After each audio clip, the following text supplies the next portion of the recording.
Bien. Primer capítulo del podcast que estoy pensando en este momento, no sé, por ahí muy improvisado, pero no sé qué nombre le pondríamos, ¿no? Todo un tema con eso de los nombres. Pero vamos a decir por ahora primer capítulo, teniendo en cuenta que el otro fue una introducción a esto que viene pasando ya hace unos años. Tal vez ya, como decíamos la otra vez, ¿no? Un par de años, 4 o 5 años. Les cuento a ustedes que estamos una semana después del podcast anterior. Por ahí ustedes lo escuchan seguido, pero ha pasado una semana de aquello que grabamos. Y en esa semana hemos escuchado varias veces, como para poder retomar un poquito algunas cosas que en el devenir del decir uno, bueno, no digo que las pierde, pero para no hablar de cualquier otra cosa y tener cierto hilo para seguir. Hablando de la araña, ¿no? De nuevo, estamos reunidos acá, está Agustín. Si quieres saludar a Agustín. Buenas. Ahí está. Y en la parte técnica está el amigo Adriancito. Ahí saluda con señas. Sí, claro, le contamos que está haciendo, se ríe, ¿eh? Tiene una remera muy linda de Spinetta y los amigos que escuchábamos la otra vez, ¿no? Aunque ese disco, Los Amigos, es posterior, ¿no? Después que el flaco partió para otros lados. ¿Cuándo salió? Cuando salió, sí, habían grabado. Sí. Qué lindo. Bueno, hay un tema de ese disco que me encanta, que después lo podemos escuchar también. Pero bien, no voy a tirar datos imprecisos como la otra vez, que eso estuvimos revisando, así que pedimos disculpas. Y en relación a eso, Agustín tiene... Unas fe de ratas. Unas fe de ratas. Sí, con respecto al libro que habíamos citado de Marcelo Silvercasten, el correcto título sería La construcción imaginaria de la discapacidad, que sí fue editado la primera edición en el 2006, y la que tenemos nosotros es la versión ampliada, que es del 2014. Y después, bueno, los textos de Ligny que nos sirvieron mucho empezaron a ser escritos en el 81 más o menos, pero la experiencia de Ligny con los autistas fue en el 69. O sea, a partir de eso empezó a escribir bastantes ensayos, y por ahí uno de sus ensayos cúlmines fue Lo Arácnido, que es el libro que nosotros tenemos. Sí, esto de los datos, para nosotros es importante transmitirlos con fidelidad, porque sería lindo, digamos, que aquel que quiera leer o acceder al material tenga los datos precisos. Y por supuesto que nosotros, al leerlos y releerlos, y por ahí esos detalles, si se nos pasan un poquito, sí que queríamos aclarar eso. Sí, son importantes porque yo probé, por ejemplo, lo que habíamos dicho la semana pasada, que era el imaginario de la discapacidad.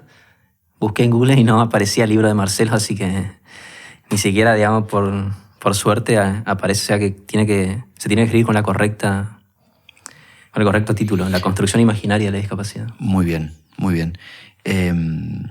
Y también, ahora que lo decís, estaba pensando, ¿no? Cómo cuando uno se apropia de algo y lo va como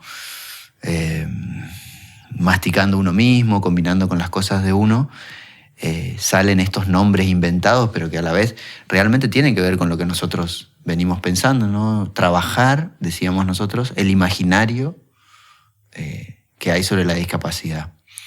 Y la discapacidad tal vez sea el concepto más englobante que nosotros encontramos para referirnos a lo diferente. Y lo diferente sería en términos de aquello que consideramos o que se considera como normal, ¿no? O sea, una persona normal tiene las 2 piernas o puede hacer uso de las 2 piernas. Un discapacitado no. Puede no tener una pierna, puede andar en silla de ruedas.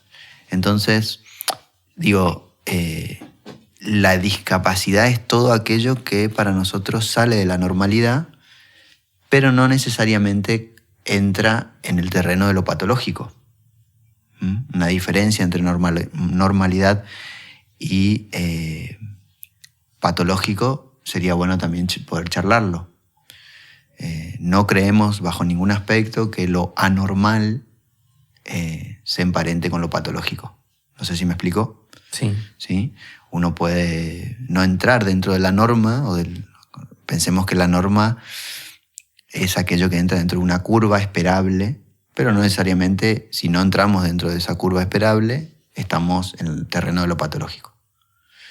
El autismo podría salirse de lo normal, ¿no es cierto?, o de lo común, si se quiere en términos estadísticos, pero de ahí a pensarlo como un trastorno o como algo patológico, me parece que no está ahí nuestro propósito, como decía Deligny. Y ese sí es un tema que, en esto de decidir de qué hablábamos, qué no hablábamos, hoy o en este capítulo, sí es un tema que por ahí merece un tratamiento, como decíamos la otra vez, un poquito más delicado. Tema que, como decía recién, ¿no? Pensar la normalidad y pensar la salud juntas, bueno, puede llevar tal vez a algunas confusiones, al igual que pensar la anormalidad y la patología juntas. Pero bueno, vamos a dejarlo ahí por el momento para poder desarrollarlo mejor. En otra oportunidad nos vamos a volver a ver, así que queríamos aprovechar este primer encuentro o primer capítulo, no introductorio, para hablar un poquito sobre un texto que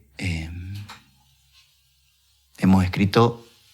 Digo hemos porque fue una consigna que nos pusimos con Agustín en un momento donde los demás integrantes del grupo por diferentes razones tuvieron que interrumpir su actividad en el mismo. Así que nos propusimos un título a partir de justamente la lectura de un texto sobre los autistas que lo escribió Juan Carlos Volnovich, que se encuentra en internet del texto, ¿no? Otra vez las informaciones. Las informaciones, pero bueno, no tan claras, pero sí, está publicado en una revista. No recuerdo ahora el nombre del artículo. Pero bueno, el título era ¿a dónde van los autistas?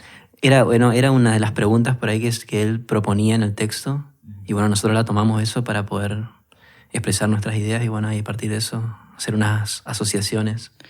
Bien, y esas asociaciones, como para que no se pierdan, pensamos en escribir los textos. Y queríamos compartir con ustedes el texto que escribió Agustín sobre esta pregunta, podríamos decir, ¿no? Así que te escuchamos, Agus. Bueno, así como dijo Luis, la consigna era responder un poco a esa pregunta que tiró Volnovich ahí en el artículo, que era ¿hacia dónde van los autistas?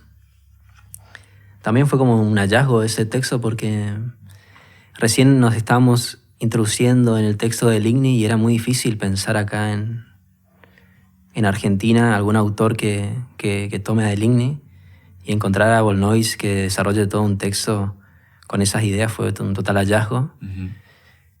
Y bueno, voy ahora a leer un poco el texto que escribí. Volnovich, a partir de su lectura de Deligny, usa el término deriva para ese andar autista, andar errante sin ancla, y las asociaciones me van surgiendo para ir tramando algo. Deriva, andar andando, solo andando por andar. Difícilmente pueda pensarse en un andar así. ¿Acaso todo camino reconocido es aquel que conduce a alguna parte? Preguntarse por hacia dónde van los niños autistas no es preguntarse por hacia dónde quieren llegar, sino una pregunta que nos interpela a nosotros. ¿Hacia dónde queremos que vayan estos chicos? Y esto compromete a nuestro hacer. A pesar de los grandes intentos de hacerlos hablar, estos chicos han decidido callar, decidido entre comillas. Este acto de silencio parece no ser respetado. Oír a los autistas no es constreñir para que estos digan algo, sino es escuchar ese silencio y ese gemido. pero parece que la ausencia en ellos de nuestro lenguaje es solo una cuestión de esfuerzo, de insistencia y de un poco más de compromiso con el método. Mientras tanto, alguien va a hablar por ellos, los padres, los maestros, las instituciones, la Corte Suprema que vela por los derechos. ¿Derecho a qué? ¿Hay lugar dentro del derecho para respetar lo diferente? Toda la crispación que puede verse en un chico bombardeado por técnicas de caza y disciplinamiento hacen reforzar los dispositivos de captura. Pero ahí está la resistencia que se erige en cada intento. La resistencia es su grito de libertad. Entonces, ¿cuánto más puede corromperse para no reconocer al otro? Todo este aparato coercitivo no es más que una máquina de poder.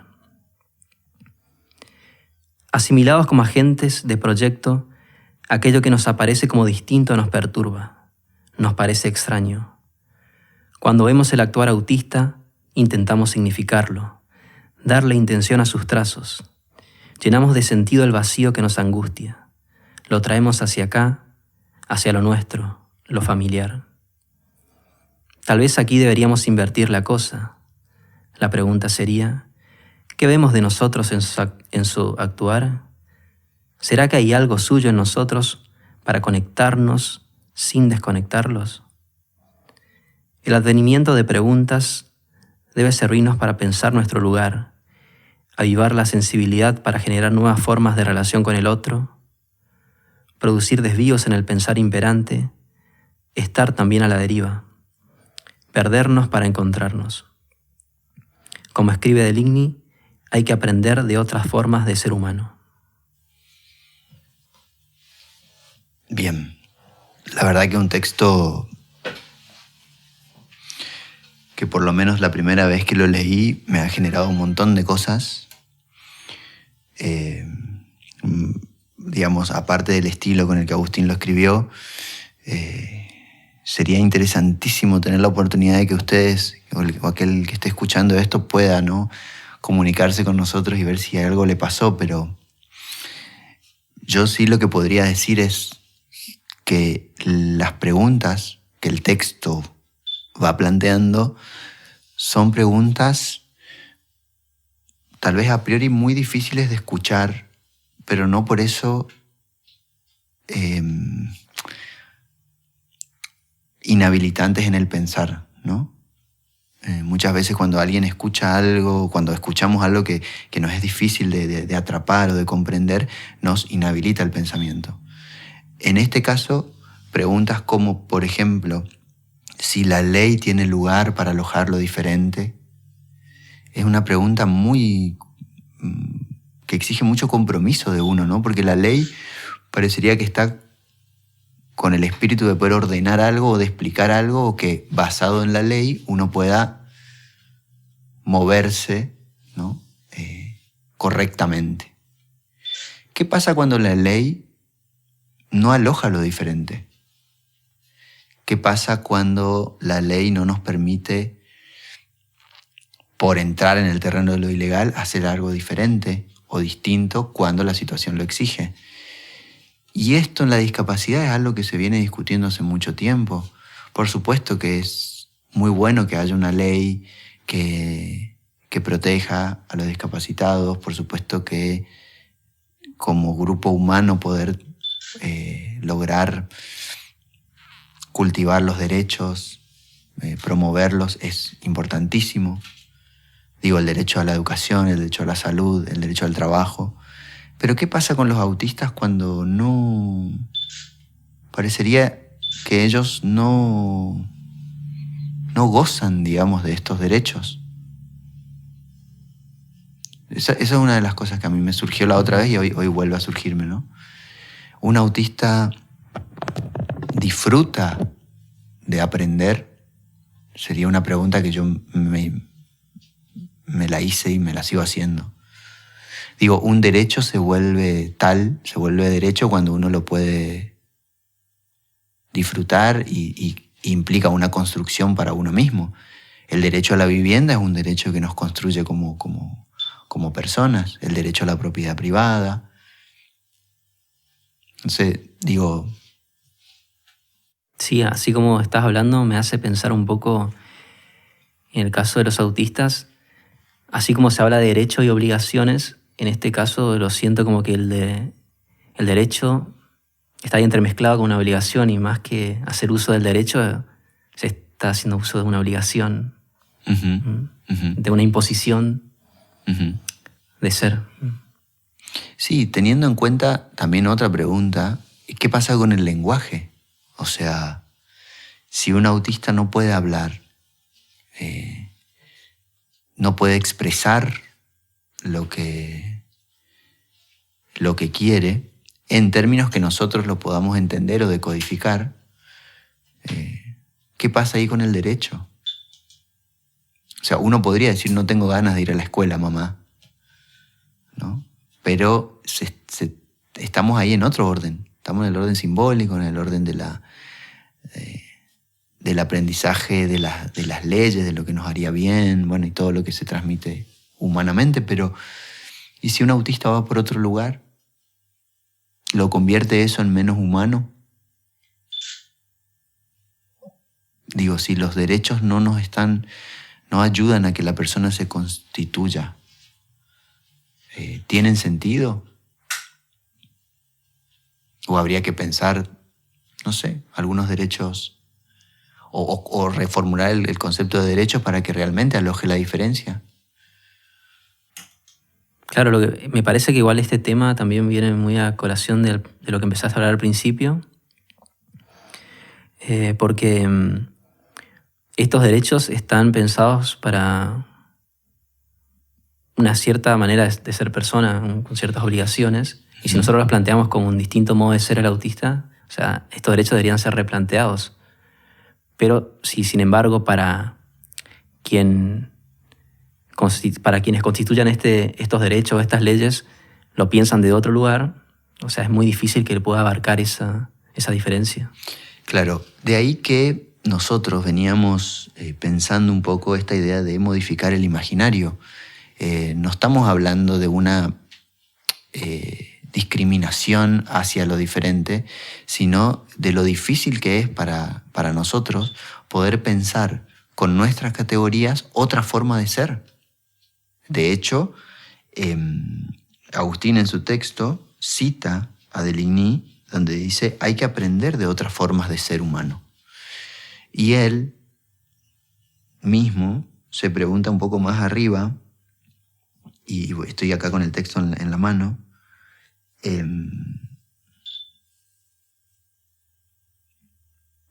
esta idea de qué vemos de nosotros en su actuar, y será que hay algo suyo en nosotros para conectarnos sin desconectarlos. O sea, vos ahí, Agustín, decís y proponés como invertir la ecuación. En vez de nosotros darle algo a ellos, ver si, y que por ende en ellos haya algo de nosotros, al revés, ¿no?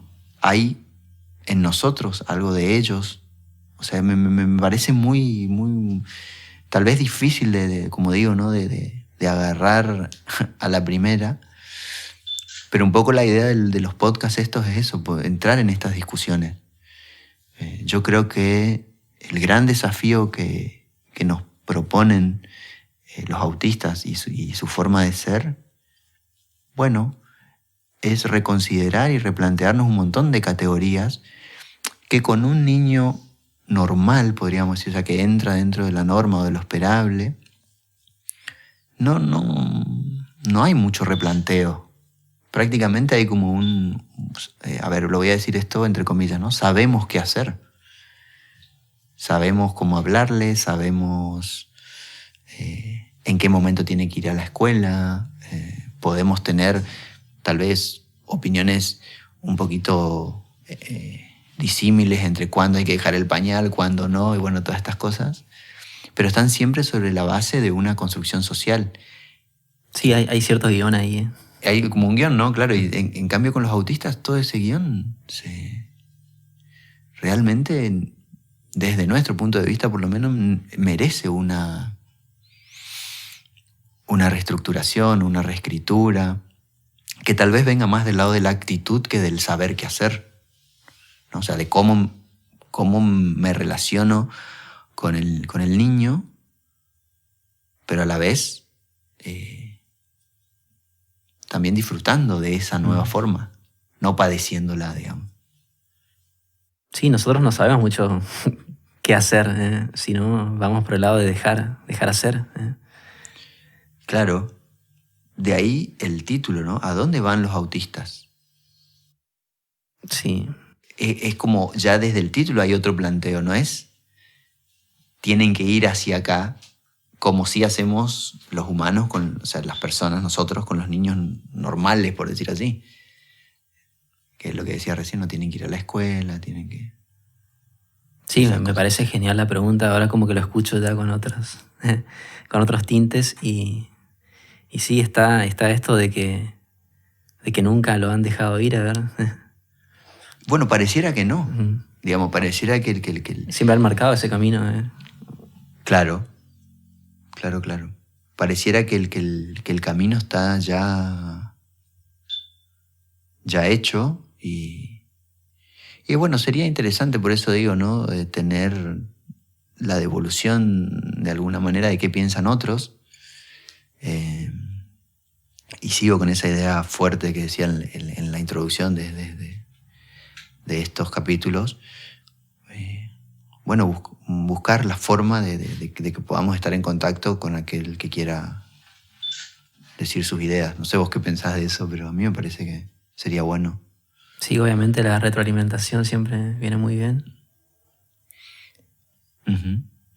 También recuerdo esto, a partir de esta pregunta de hacia dónde van los autistas, lo que dijiste en el capítulo anterior sobre un guía que me siga. También tiene mucho que ver con eso. Sí. Fíjense que cuando Agustín escribe acá, usa mucho el término deriva, utilizándolo para hablar sobre ese andar autista. ¿Vos crees, Agustín, que hay un andar autista? Digo, tal vez en contraposición a un andar no autista. Claro. A ver. Esa deriva yo lo pienso, tiene que ver con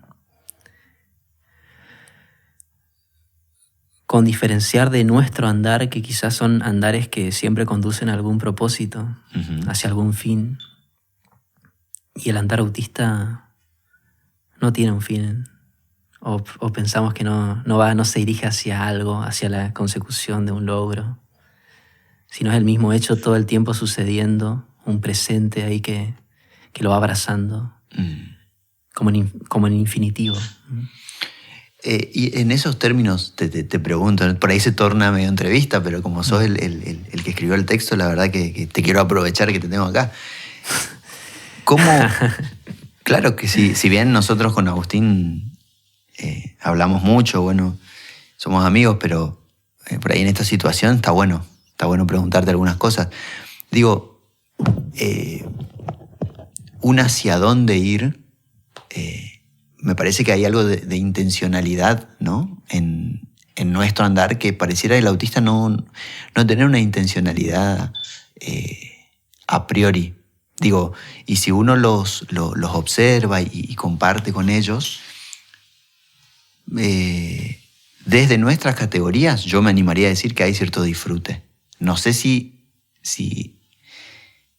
esa sería la palabra que mejor define eso, pero pensar que solamente la intencionalidad de algo o lograr algo, digo, hago algo para lograr algo, ahí está el disfrute. Uno puede también circular, trazar, transitar y encontrar en esos intercambios con la vida o con la naturaleza, no sé, un disfrute. ¿Qué pensás de eso? ¿Pensás que puede haber disfrute en ese andar? En ese andar. ¿O no te gusta mucho la palabra disfrute? Las palabras a veces se nos quedan chicas, va a ser un eterno problema acá mientras estemos hablando. Si proponemos algo que esté por fuera del lenguaje, ya se nos complica. Así que voy a seguir con el disfrute. Vamos con eso por ahora. Pero el andar autista, o sea, lo pienso como un fin en sí mismo, ahí. Nosotros un poco a veces usamos esos términos de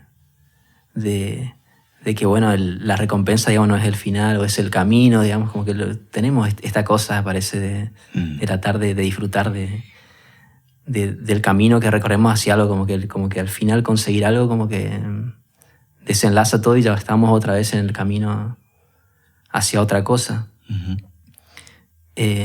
Parece como que tenemos una intención hacia ese tipo de andar, pero aún no podemos apartarnos del todo, es que ellos creo que sí lo pueden y todo el tiempo es presente. A mí se me hace como que no, es otro tiempo. Hay les cuento esto, ¿no? Hay una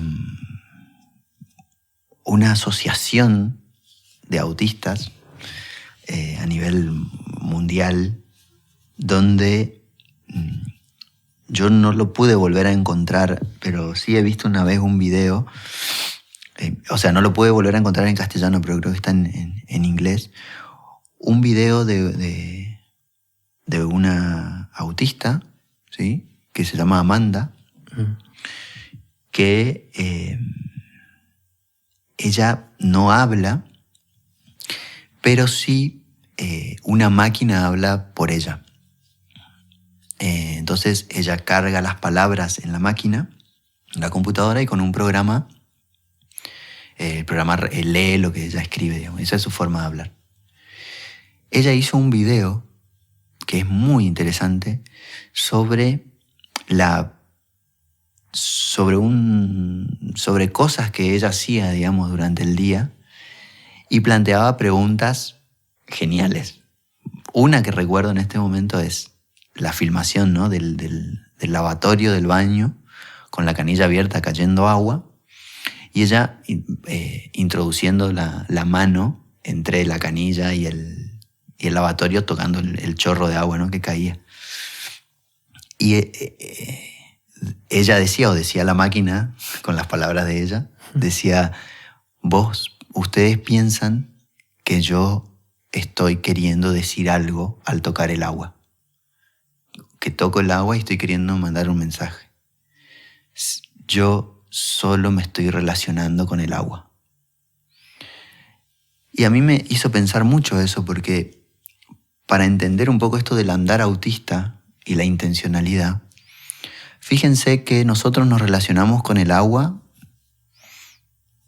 para tomarla, para bañarnos, para lavar el auto, para lavar la ropa. O sea, el agua, nuestra forma de relación con el agua es una relación utilitarista, mercantilista, digamos. De hecho, se nos cobra el agua. O sea, el agua de red, digamos, y como se cobra la luz, se cobra el agua. Y pareciera que los autistas se relacionan con la naturaleza o con las cosas fuera de ese utilitarismo, de esa, no sé, ¿no? De ese mercantilismo.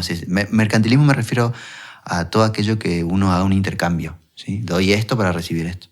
Ellos pareciera que tienen otra forma de relación. Y digo el agua por citar el ejemplo de Amanda, pero me imagino el viento. Que una persona haya pensado el viento como posibilidad de energía y haya nacido la energía eólica, es una forma de relación con el viento, pero al modo humano, o mejor dicho, diría de Ligny, y ahí vamos a introducir otro concepto, al modo de hombre de proyecto. El autista se relaciona con el viento, pero no en esos términos. Y ahí es donde yo veo ese disfrute, que otro podría verlo como algo patológico, ¿no? O sea, como vulgarmente, como se suele decir, o despectivamente, un loco. Sí. Y me parece que de locura no hay nada ahí. Ahí no hay nada. También me hace pensar esto que contás de Amanda. Ella dice que cree que, bueno, que nosotros pensamos que ella está queriendo decir algo. También pienso en esta centralidad, bueno, de los hombres de proyecto, como que todas las cosas que se hacen van dirigidas hacia nosotros, sean mensajes cifrados o lo que fuere. Y nosotros así tenemos relación con todas las cosas, con la naturaleza. Todo buscamos de alguna manera utilizar hacia un fin. Y quizás el autista se relaciona con todas las cosas, con nosotros o con los otros seres, con la naturaleza, sin jerarquía. Y eso capaz que es lo que tanto nos molesta, o creemos que entonces que cualquier cosa que se haga es hacia algo, pasa por la cuestión de la relación social y que viene hacia nosotros. Y tal vez ellos pueden tomar a todas las cosas por igual, o sea, al mismo nivel, no jerarquizando, que lo más importante somos nosotros los hombres de proyecto y después vendrán, no sé, los animales, después las plantas y no sé. De hecho, Deligny, tomando esto que decís, en una parte del texto él habla sobre palabras más, palabras menos, pero bueno, lo parafraseo, ¿no? Que en algún momento pensamos que era más valioso o más importante un mono que apile cajas para alcanzar una banana, que ahí había más inteligencia, podríamos decir, que en la arquitectura de una telaraña. Sí. Entonces, yo creo que siguiendo esa lógica es que construimos todo esto. Esto de es más importante relacionarse con el mundo de una manera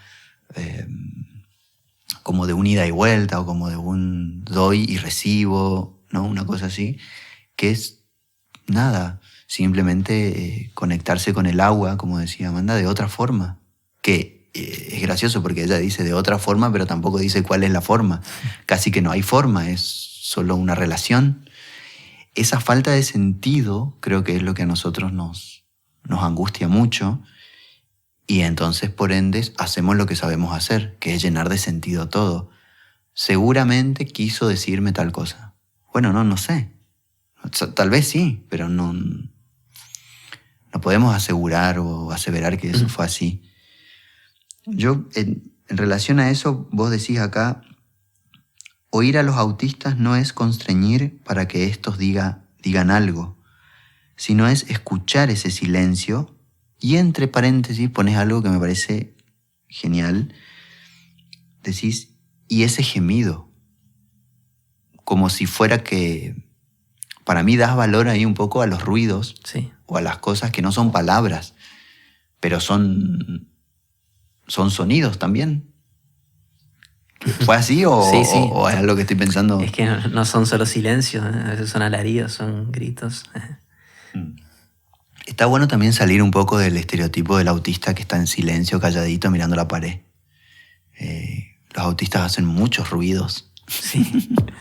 Ruidos, no sé, que al estar con ellos y compartir son muy, muy interesantes de escuchar porque casi que no los encontrás en otro lado. A mí me ha pasado que he estado con chicos autistas que hacían ruidos que yo no los encontraba en otro lugar. Sin embargo, y esto tengo que decirlo, he estado también con otras muchas personas que no eran autistas y te dicen lo mismo que te dicen otras personas, ¿no? Es decir, muchas veces escuchamos de muchas personas te quiero, pero es siempre la misma palabra, es siempre hasta la misma forma parece, ¿no? En cambio con ellos hay algo ahí del orden de lo diferente que no sé cómo hacen para no ser igual. Bueno, pues son preguntas que se me ocurren a mí. Si vieran la cara de Agustín y de Adrián, espero que no sea así la cara de ustedes que están escuchando esto. Muy bien.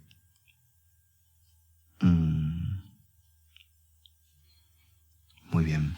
Y hablando de sonidos y ruidos, ¿y si intentamos hacer ahí algo ¿Algo de ruido? Algunos ruidos que no...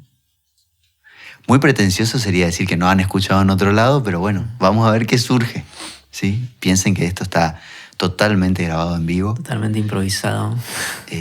Sí. Un poco también por lo que es el devenir de los autistas. A ver si hay ahí improvisación, otro tema, ¿no? Así que bueno, gracias por estar ahí del otro lado, la verdad que